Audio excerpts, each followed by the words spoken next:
교통에 대한 정책 목표가 국장님께서는 대중교통 친화 도시라고 생각을 하십니까? 자가용 친화 도시가 목표이십니까? 예, 뭐 당연히 대중교통 진화 도시가 이루 나가야 된다 생각합니다. 자차 억제 정책도 조금 동시에 필요할 텐데 그 버스랑 지하철 합해서 지금 42.2%고 자차 같은 경우는 택시까지 포함하면은 48% 정도 되네요. 승용차가. 그렇습니다. 예. 네.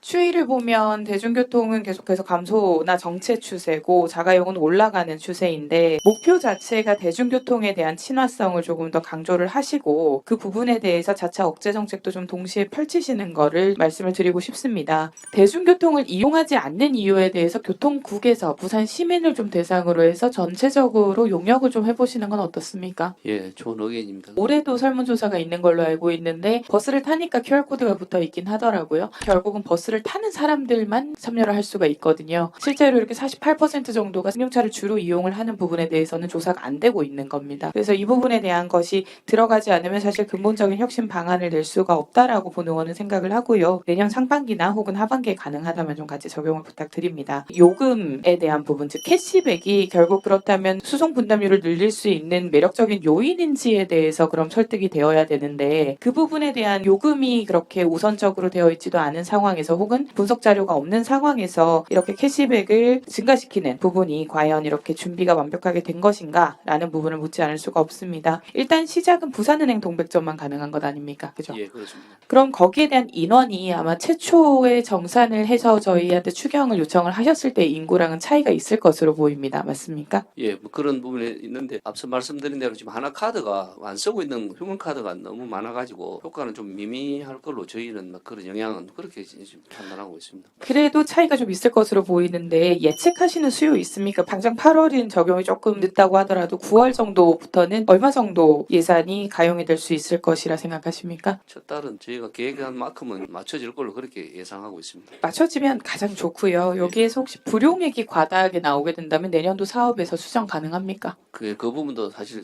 깊이 고민을 하고 있습니다만은 이제 요금 인상이 동반되면 예산이 부족할 걸로 지금 그렇게. 우리 시민 입장에서는 그러면 이 알뜰교통 카드나 신용카드와 다르게 부산시 동백 패스는 최대 몇 % 정도 절감을 할 수 있다라는 부분에 대해서는 교통국에서는 이 부분 대비하고 계십니까? 지금 처음에 설계할 때는 저희가 월 7,000원 정도 그리 했는데 이제 요금이 인상이 되면 한 16,000원 정도. 내가 알뜰교통 카드가 지금 18억 4천만 원 들어가지 않습니까? 예, 23년까지 근데 또 누적 가입자 목표가 5만 명이시네요. 예, 예. 알뜰교통 카드랑 부산시 동백 패스랑 투트랙으로 가시는 겁니까? 현재는 그렇습니다. 알뜰교통 카드가 전국 기준으로 보니까 부산시가 7.8%, 24,369명이 22년 1월 기준으로 이용을 하셨고 지금 제출해 주신 자료를 보면 22년 전체까지 보면 36,340명이 누적이 되어 있습니다. 알뜰교통 카드에 대한 만족도가 90.9%예요. 그리고 적립 방식도가 이제 확대가 되면서 27,000원까지 최대 할인이 됩니다. 그러면 우리 동백 패스는 월 16,000원 정도의 할인이 고 지금 당장 부산은행에서 발급받은 동백전이 아니고서는 이 부분이 적용이 안 되는 부분이 몇 달 정도 있고 그렇다고 하면 우리는 알뜰교통카드를 이용하는 분들이 부산시의 동백 패스로는 이동이 안 될 거다라는 계산으로 지금 가는 거잖아요. 외곽으로 나가는 양산이나 김해, 그다음에 수도권은 굉장히 거리가 길지 않습니까? 이제 그런 부분에 대해서 좀 혜택이 많은 그런 부분이거든요. 근데 부산에서는 국장님이 제출해 주신 자료 보면은 어쨌든 계속 지속해서 늘고 있습니다. 2019년에 2,046명이었는데 22년까지 36,340명이 한다라는 건 만족도가 반영이 된다라는 걸로 예. 봐야 되겠죠. 예. 알뜰교통 카드하고 부산시 동백 패스하고 그다음에 신용카드도 보통 많은 카드가 체크카드나 10에서 20% 정도 교통비가 할인이 되지 않습니까? 예. 이 세 가지에 대해서 수요자 즉 시민의 입장에서 비교 우위랑 절대 우위가 전혀 고려가 안 되어 있습니다. 지금 자료가 나온 적이 없는 것 같습니다. 이거 사실 올해 안에는 나와 주셔야지 24년도 예산을 저희가 고민을 할 때도 반영이 될 수 있거든요. 요거는 좀 같이 고민을 해주시면 좋겠고 시민 사용자 중심으로 편익도 고려가 돼야 됩니다. 그냥 이렇게 삼성페이나 애플페이로 그냥 바로 핸드폰을 찍기만 하면 되는 이런 편의성들과 체크카드와 신용카드가 교통비 할인도 되지만 통합해서 실적이 되면서 받을 수 있는 혜택들이 있다 보니까 굳이 이 부분을 나눠서 또 하느냐에 대한 것은 지금 진행을 하시면서 캐시백이 나가는 걸로도 수요 예측을 하실 수는 있겠지만 장기적인 것으로도 봐야 되잖아요. 재원이 나가는 거니까. 그러니까 이런 부분을 좀 봐주시면 좋겠고요. 결과적으로 이게 지금 연속이 되면 알뜰교통카드가 12가 18억 4천만 원 그리고 대중교통 통합 할인제는 1년 단위로 1,012억 들어가지 않습니까?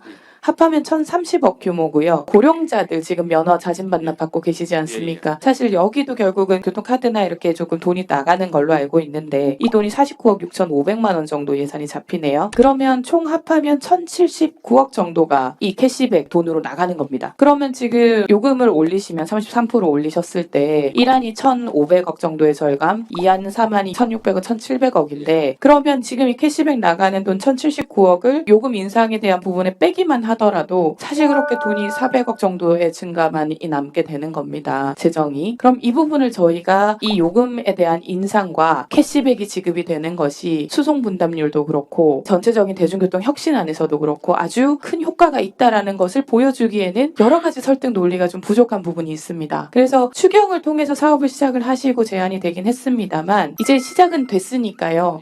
올해가 가기 전에 이게 저희가 행정감사도 하지 않겠습니까?